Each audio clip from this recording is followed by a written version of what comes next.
How's it going, everybody? Today is May 27th, 2026, and it is another episode of Armchair Analysis. We have our top 10 linebacker list coming up to you here today. We also got a little bit of news regarding the government and its involvement in college sports and how college sports might be regulated going forward. It's an episode you don't want to miss. Make sure you stick around. And speaking of episodes you don't want to miss, you might want to stick around even further because if you're new around here, we do preview season from June 1st on until early August, really. I think August 7th is our target date this year. 68 teams, 68 days, full previews of every single team, rosters, stats from last year, and even a full 12-game prediction. It's the most in-depth you'll find around the sport in terms of previews at this time of the year. So make sure you guys stick around. We've got a lot of good stuff coming your way there. Make sure you follow us on social media. Make sure you check us out on Discord, the Armchair University Discord. A lot of stuff coming that way on there as we continue to build that and build a community there. Make sure you check us out on Spotify. I've had a fairly rough time with Spotify the last couple of days, so getting that set up, we're going to continue to upload episodes there. I will get those all caught up probably tomorrow. So make sure you guys check us out there. With all that said, let's go ahead and get into this episode, and it's going to start with the Senate introducing a bipartisan bill called the Protect College Sports Act. It has been introduced by Ted Cruz and Maria Cantwell, and it's interesting to say the least, and I think for a lot of reasons. For me, I'm intrigued by just how this might work out. For those who don't know, the SCORE Act essentially faltered. There was nothing more going to happen with it. The NCAA was backing that, of course, and looking for the government to try to help assist this so that way they would no longer be sued for things and sued for eligibility purposes, most specifically. This bill here would create an agent registry limiting agent fees to 5%. At least that's the understanding that I took from that specific portion. It would allow pooling of media rights for the conferences and for the teams. Would stop coaches from leaving their team before the end of the season. It would also establish a 5-year eligibility rule, prohibit professional players from coming back to college sports, and would only let athletes transfer one time. This is not terribly different from the SCORE Act, if I'm being completely honest. I think some of it looks a little different, specifically when it comes to agents and media rights, but everything else looks relatively the same. And to be honest, while I'm pretty okay with what is being placed, here's what I'm not okay with. Okay, in what other professional entity, and we're gonna lump the NCAA into this. What other professional sports governing body requires government assistance to make things happen? The answer is none. There's not one. And so when it becomes this far involved, I find a lot of frustration with it. I personally am not a huge fan of what we're seeing and what's being kind of thrown out there as potential for the future of college sports. Look, I'm not one that wants the government involved. I'm not a political person, but I think that we can all agree that the government being involved is not particularly a good thing, and it's a very frustrating thing for the majority of the sports. So I don't know. While I don't think this is particularly a bad thing, I'm not fully on the side of this being a great thing either. I think there's a lot of kind of wait and see with this, at least from my perspective. I'm not going to spend too much time on it. I'm not going to really dive too deep into it until this goes further and further. But it's a big deal. It's something we need to follow closely because it could really indicate how involved the government will be with NCAA functions from there on out. With that said, let's go ahead and move forward. Let's talk top 10 linebackers real quick. It's going to be a quick list. It's going to be a quick video today. But I think we've got a pretty solid list that could make up for that.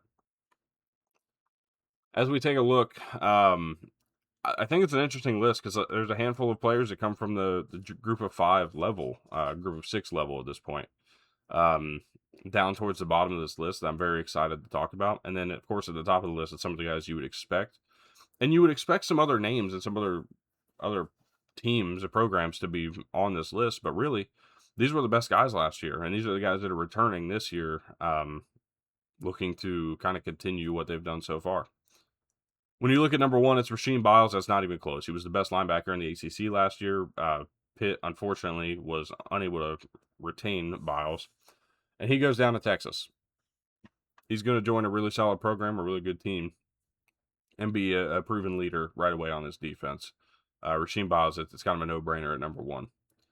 At number two, we got Kip Lewis of Oklahoma. Has been kind of just the leader, this rock steady player, the rock steady guy on this defense. Kind of joins that David Stone type of a role.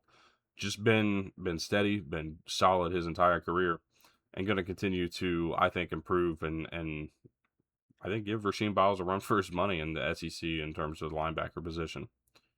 At number three, Austin Romaine. Transfers out of Kansas State, goes down to Texas Tech. Had a bit of a down year last year, but still was really solid.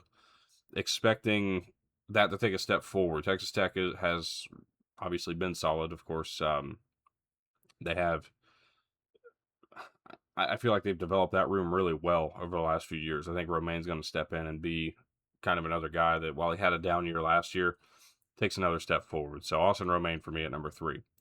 At number four, Elijah Hardy of Indiana was really solid last year. Another guy that we kind of, I feel like didn't get talked about enough as a position because of what was surrounding him in the Big Ten. Of course, Ohio State had two or three linebackers in their room that could have been in the conversation with Sonny Styles, of course, being one of them. I think Elijah Hardy kind of steps into that role now as the top linebacker in the Big Ten. There's some other names that certainly are going to come across the board here at some point, but for right now, Hardy's probably the most proven. At number five, Trey Lathan, talking about most proven. He's one of the most proven in the Big 12. Expecting some big things again from him in his final year. At number six, I got Aiden Hall of Wake Forest. Look, there is one thing that Wake Forest did last year that I think they did better than the majority, and that was just overall improvement in year one for a coach. Jake Dickert did a great job last year, but Scotty Hazelton was really, I think, a big piece of what happened for this Wake team last year, and them being a 9-win team. Look, the defense was fantastic, and it came from great play on the defensive line, great linebacker play, and Aiden Hall being one of them. He's one of the best graded linebackers. I think he's top 15 graded on PFF, but just had one of those years that you would expect him to build off of, really, and continue to kind of maybe rise through the ranks, maybe be an award consideration. Aiden Hall, to me, is the best linebacker remaining in the ACC, and I don't have a particularly close second, at least not as of right now. I think that if I did, we'd probably be going back to Pitt. Honestly, I think that's probably where we would look. At number seven, we got Ethan Weslowski coming out from North Texas, goes to Oklahoma State, joins a plethora of transfers that went with Eric Morris up to Stillwater. Going to be exciting to see what he looks like in the Big 12. That's probably the biggest thing here. As for another group of six player, Jackson Eck at New Mexico, he didn't transfer. He didn't leave, and rightfully so. He's playing for his dad. But he was one of the best linebackers. I would argue maybe the best linebacker in the Mountain West last year. I think he's going to continue to take that step forward, be one of those playmakers, and might just make his way into some draft conversations. At number nine, Amari Campbell. I'm very excited for Amari Campbell. I think that this is going to be a really good step forward for him. A new scenery, or a bit of new scenery, going down to Knoxville after leaving Penn State. But he's sticking with Jim Knowles. And Jim Knowles, of course, had a troublesome year one install at Penn State, and they didn't retain him. He goes to Tennessee. I don't think it's going to be as troublesome because he brought quite a few players with him from Penn State, and one of them being Amari Campbell, who I think is going to be the leader of this defense. I'm expecting some big things from him. So, yeah, Amari Campbell at number 9. At number 10, it's App State's Colton Fairs. One of the best linebackers in the Sun Belt last year, and per grades, he's the best linebacker in the Sun Belt last year. I was very surprised when his name didn't cross the transfer portal. Very surprised, just because of how good he was last year for the Mountaineer defense. Figured maybe a North Carolina school might take a stab with him. They didn't, so he's going to return to App State, and I think that Kid Brewer is going to be very excited to see Fairs run around for this App State defense once again in 2026. Very excited for what he's going to bring to the table to this team. As for guys that were just left out, I only had one name. Once again, the linebacker position, I felt very comfortable with where we were. Jonathan Thompson was in the conversation, the Cincinnati linebacker, returning once again in 2026 to Cincinnati. Just left out. Just left out. But this linebacker class, especially out of the Big 12, I'm pretty excited for. I think they're going to have a really good year, be an exciting group to watch as we go through this 2026 season into the Big 12. So, Jonathan Thompson, there were quite a few other names that just missed out. I was very surprised that I didn't catch either any of a Georgia, Michigan, Ohio State linebacker in this group. I thought we'd get at least one of those schools, and honestly, I didn't find room for any. So, um, a bit surprised at where things landed here, but I'm excited to go on. We'll move to safeties. And tomorrow, we've got even a bigger video. We've got top 10 safeties and top 10 cornerbacks in college football. I'm very excited for that list. That's going to be a lot of fun to do. The reason for that, I will not have a video Friday. This weekend, I'm taking a trip to Morgantown, West Virginia, as the NCAA regionals are going to happen. Wake Forest is playing in that regional against West Virginia, Kentucky, and Binghamton. It's going to be a fun little group of teams to be watching play. So I'm going to be up there Friday through Sunday, coming back on Sunday.